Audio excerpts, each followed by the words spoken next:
Halo semuanya, perkenalkan nama saya Nurhanan Siti Serien atau Nabila Rasika Dewi Safati dengan NIM 22777000186 akan menjelaskan mengenai aplikasi komunikasi politik. Nah, untuk aplikasi komunikasi politik sendiri merupakan salah satu media untuk menyampaikan pesan-pesan politik dari komunikator kepada komunikan, di mana media ini sangat penting untuk penyampaian dan penerimaan pesan dalam bidang politik nih. Contohnya, misalnya saat partai politik salah memilih channel TV atau channel media massa untuk mempromosikan kampanyenya. Ini juga bakal berdampak kepada banyaknya audiens yang akan melihat dan juga tentang dukungan yang akan diberikan.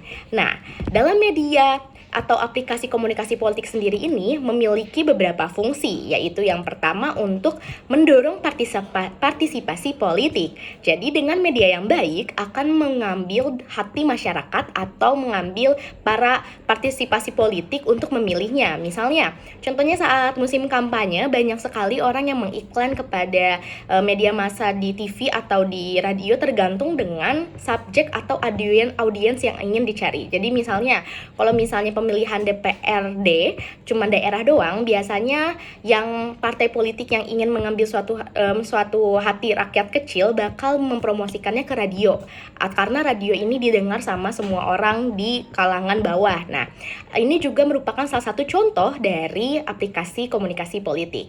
Selanjutnya adalah fungsi yang lainnya adalah untuk membangun citra. Jadi citra politik sendiri adalah salah satu hal yang sangat penting karena bagaimana masyarakat dan juga bagaimana halayak memandang partai politik ini tergantung dengan penyampaian pesan yang disampaikan lewat media itu sendiri.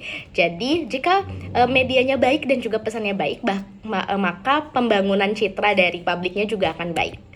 Nah, untuk selanjutnya, selain itu, hal-hal yang dibutuhkan untuk mengoptimalkan aplikasi komunikasi politik ini adalah salah satunya pemilihan media yang tepat, yang kedua adalah pesan yang disampaikan dengan tepat, dan yang ketiga adalah tidak subjek yang jujur. Jadi jika memang partai politiknya atau misalnya politikusnya ini jujur dan juga memang nge-branding dirinya secara alami, itu akan lebih menarik hati masyarakat daripada yang cuman gimmick semata gitu.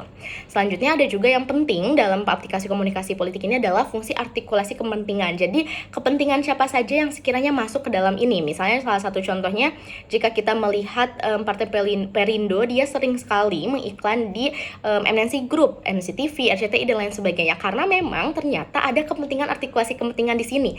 Karena pemilik dari MNC Group adalah salah satu pimpinan dari Partai Perindo. Jadi memang aplikasi politik ini juga merupakan salah satu pemegang, ada kebijakan di dalamnya gitu. Selanjutnya adalah fungsi yang lainnya adalah fungsi untuk membuat kebijakan. Jadi, jika kita lihat ini sering dipakai dalam juru bicara, seperti contohnya saat COVID-19 kemarin, juru bicara dari pemerintah Kemenkes RI itu memakai Maudy Ayunda sebagai perwakilan dari generasi muda yang memang cerdas dan juga membranding baik untuk Kemenkes dan juga untuk anti COVID itu sendiri. Nah, ini merupakan salah satu contoh aplikasi komunikasi yang baik karena dapat diterima dengan positif oleh khalayak. Sekian dari saya, mohon maaf jika ada kesalahan. Terima kasih banyak. Wassalamualaikum warahmatullahi wabarakatuh.